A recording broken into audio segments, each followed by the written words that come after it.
sort of at the, I wouldn't say with the start of this, we're still in the early stages of it, right? Where it's sort of at that, I always think about the sort of S curve of adoption, and we're sort of at that sort of where it's starting to accelerate, but it isn't quite yet at the sort of takeoff point. And indeed, we see that right.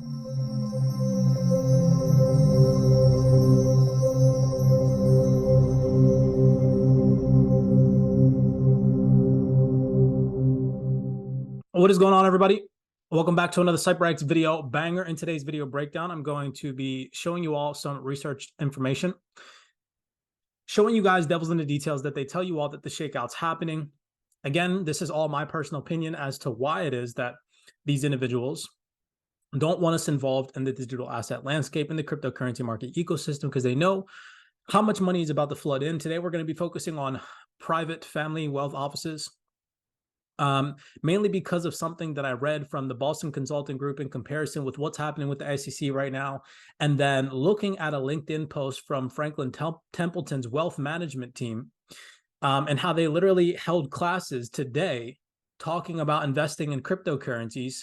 This is me just showing you all that these high net worth individuals, these large banking institutions are interested in digital assets. I'm going to show you all some supportive evidence of that.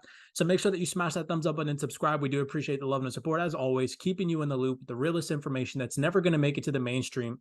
We know that during the crypto winter, we've heard previous panelists openly state that positive news fundamentals don't get touted to the mainstream during a crypto winter. We see similar behaviors. We see what is, for instance, very typical that if you have a crypto winter, good news tend to be ignored.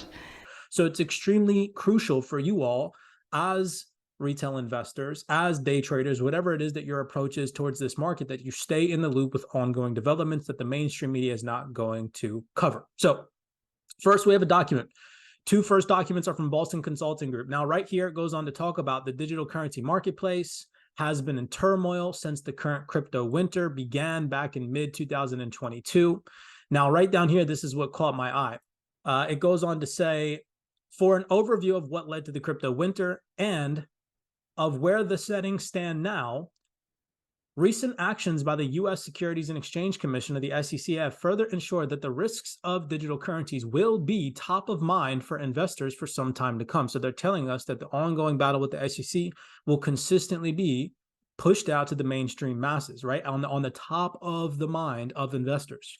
Keywords, key vocabulary right there, which reminded me of a previous Boston Consulting Group document. If we scroll to the top of this document right here, you guys can see Global FinTech 2023, Reimagining the Future of Finance from the Boston Consulting Group, or at least a consortia of representatives from the BCG. Now, right down here, they go on to confirm that we believe that the challenges that fintechs have recently faced represent a short-term correction in an otherwise long-term growth story, as the fundamentals of the sector haven't changed. Essentially, we are witnessing a shakeout and a tampering of enthusiasm.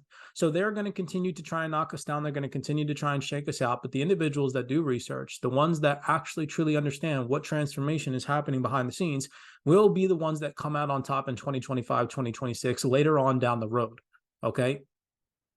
So let me show you all what information is coming out from the SEC most recently. This is a fundamental article published on October 11th this afternoon.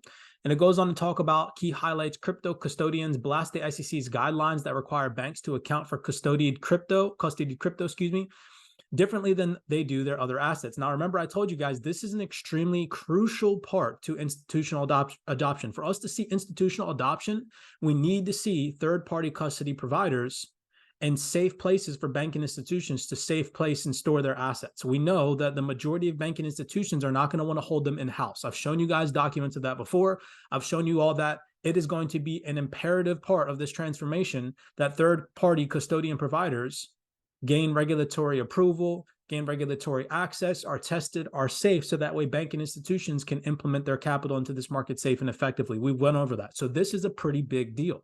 So a new bipartisan bill aims to tear up, by the way, let me full circle this right off the bat so you can stick around to the end of this video. I'm going to show you all why they don't want you involved and how they're still openly telling people to invest in this space. Large financial institutions are still holding classes about investing in crypto. So again, remember, I'm showing you all that they're telling us we're in a shakeout phase. I'm going to show you all what they're going to tout to the mainstream, which is fear, uncertainty, and doubt, while these large institutional investors and wealth management offices scoop up everybody's fear.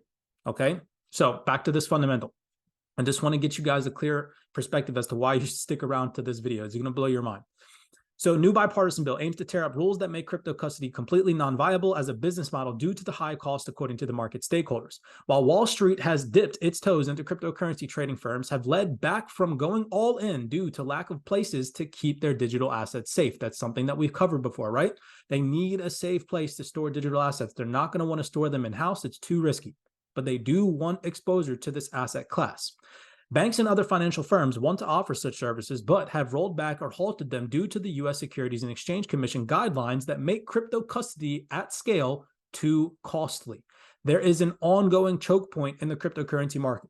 Whether you want to believe it or not, there's no, absolutely no reason for the absurd actions that the SEC has taken on the cryptocurrency market other than to stifle innovation. In my personal opinion, again, that's not to be a fact. That's my personal opinion, just based off the resources, okay?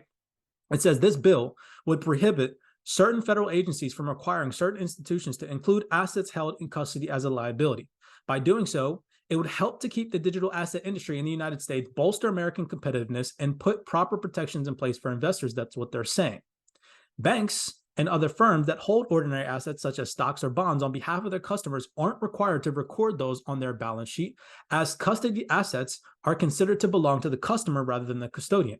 While that remains the case for most assets, the new guidelines force publicly listed custodians to account for and disclose digital assets held on behalf of others in such a way as to make and offer custody extremely expensive, especially for global custodian banks.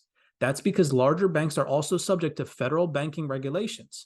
And under those rules, banks with risky assets on their balance sheets must offset that risk by holding capital and liquidity to cover potential instability or disasters such as bankruptcy. So, for banks, holding these reserves assets is costly because they lose the revenue that capital could generate if it were invested. So, long story short, the net effect of this bill, which is the SAB 121, is that any kind of institution that has to reserve against liabilities on balance sheets cannot meaningfully hold crypto. That is a freaking problem. That is not good.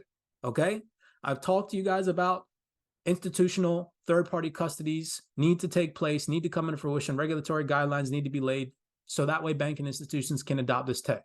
The SEC is attacking the industry, okay? The cost of capital that it takes to reserve against liabilities is more than customers pay in custody fees.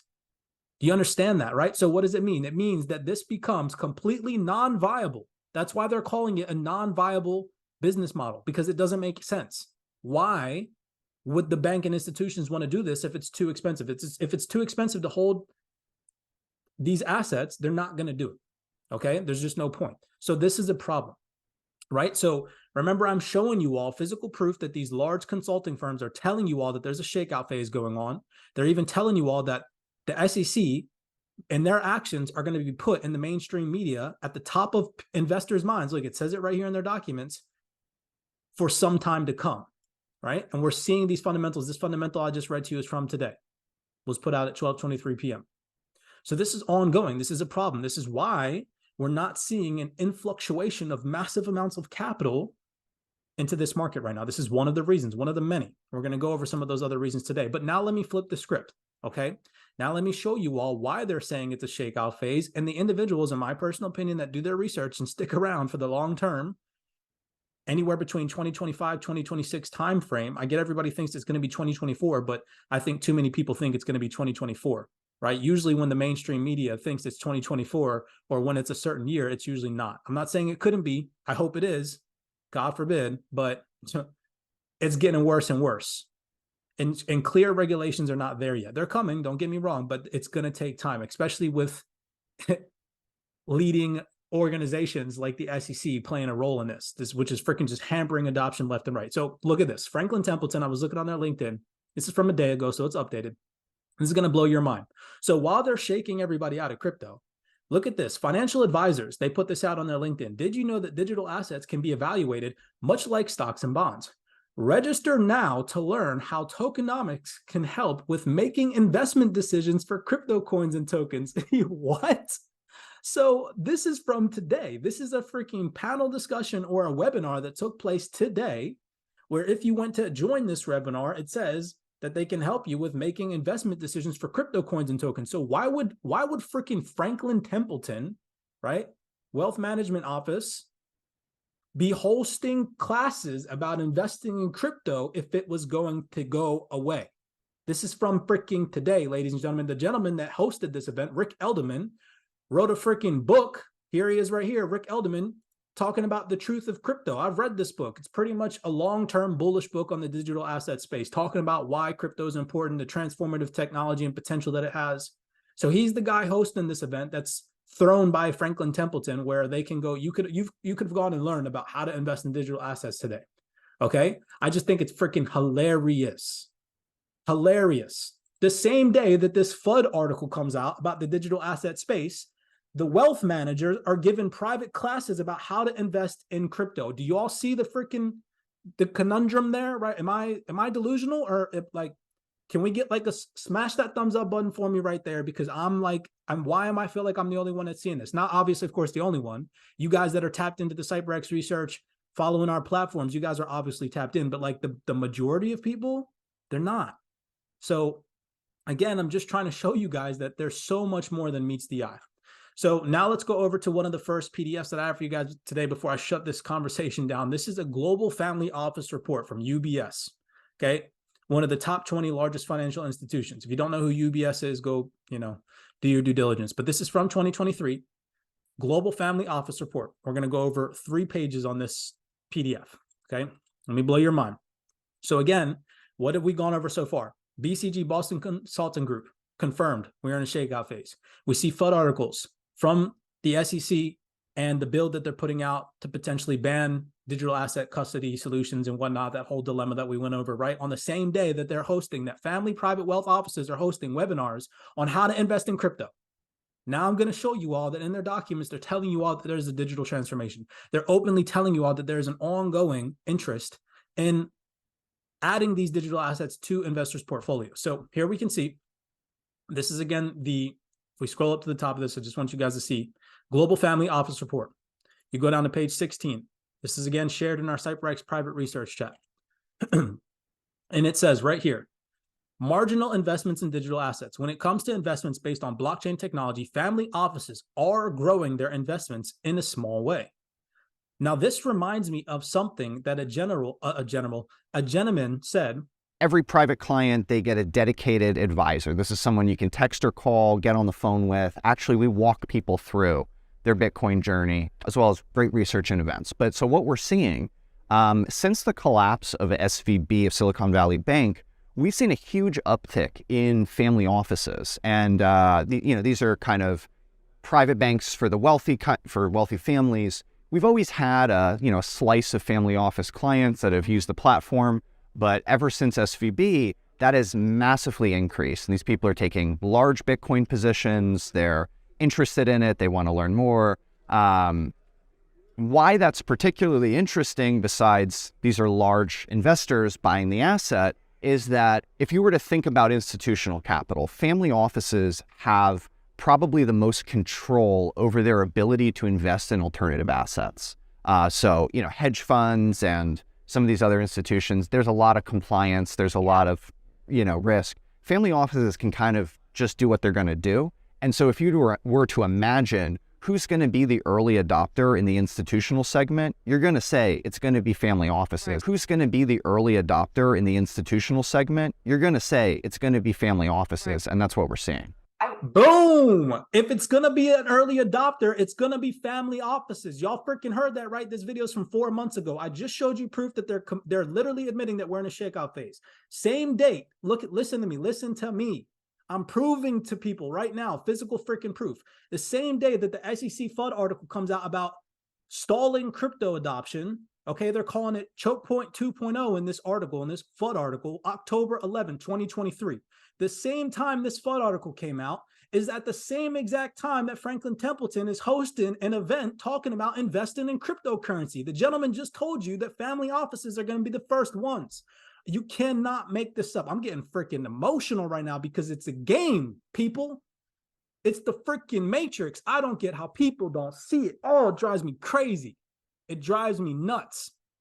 So to continue this fundamental piece from UBS, so that reminded me, reading this fundamental global investment report, this family office report from UBS, where they're literally saying, when it comes to investments based on blockchain tech, family offices are growing their investments in a small way. It reminded me of what that gentleman said about family offices being the early adopters, right? You see how I connect the dots? Come on now, you can't play me. It says, looking at digital assets, including cryptocurrencies and distributed ledger technologies, more than half of 56% of family offices invest. Yet the greatest number, 38% of family offices, invest less than 1% of portfolio assets. So now listen to what the gentleman says from the interview with Michelle McCory on Kitco News. Listen to how much money. Now he's talking about Bitcoin in particular. You guys know that I hold Bitcoin. I'm not going to get into my price projections and whatnot, but just listen to what he says about the potentiality of price discovery. If even just 1% to 2% of global wealth from these private family offices comes into digital assets. This is why they don't want you involved. I think most people I talk to, if I were to say, I think it's likely that Bitcoin captures 1% of global assets. If $1 out of every $100 that people invest into stocks, real estate, gold, whatever it is, they were to invest in Bitcoin, do you think that's probable? Do you think that future could happen? Most people would say yes. If that's the case, the price of Bitcoin is exponentially higher. If you think it can capture 2 or 3% of global assets, the price of Bitcoin is exponentially higher. In the high 6 figures, in the 7 figures, if Bitcoin even gets, the global asset bucket is so large and Bitcoin is still so small. Right. I mean, what is Bitcoin as a percentage? Just like what of global assets? Oh, Bitcoin is something like 600 billion right now. US, just residential, not commercial, is 31 trillion. So just one country, obviously a large country, just residential real estate is, roughly 60 times. So what's, 27,000, let's call it $30,000 times 60. Oh my, do you hear what he just said? He said $20,000 to $30,000 times 60. Okay. Can anybody comprehend those numbers? Can you fathom that? They're telling people openly in their documents that this is a once in a lifetime opportunity. At the same time, they're shaking people the F out the market. Do you all see? Okay. I hope you all see.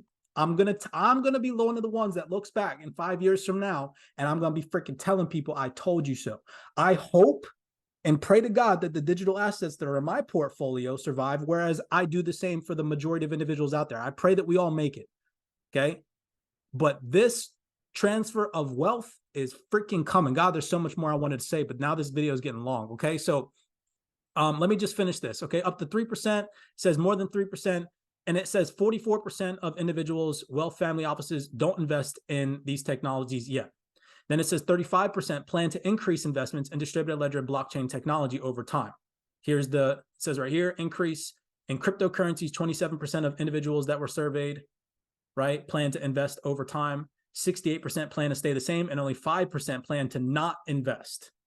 Okay, you guys see where the progression is coming from? This was a good PDF from Franklin Templeton. On the verge of a transformation. The state of investment and wealth management in 2023 to 2024. This is directly from Franklin Templeton. This is put out September 2023, a little PDF from them. Shout out to the CYPRX researchers. It says, this document presents key findings from Franklin Templeton's inaugural industry services annual survey conducted between March and August of 2023. So this is updated. In total, check this out. A team conducted 83 open-ended interviews with many leaders of organizations representing, look at this number, more than US $45 trillion of assets under management. That's who was surveyed in this PDF, right? Now let me scroll down and show you what the heck they're talking about. Nobody's going to show you this on the internet, okay? Maybe a handful of researchers, but no mainstream is going to show you this. Conclusion, look at the conclusion of this PDF. It says, these steps illustrate how the pace of change towards building a new industry infrastructure is progressing. Do you see that terminology? They are building a new infrastructure. So it's interesting to see that we are now reaching a point where the traditional players are beginning to look under the hood of decentralized finance.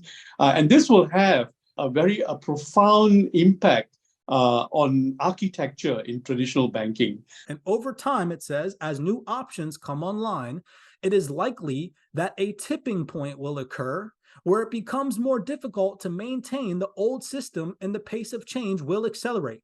Do you all remember I showed you all a SWIFT representative in a panel discussion with ANZ Bank less than 3 months ago, where he literally said, we have not reached the tipping point yet. I agree with you. I think that's incredibly powerful.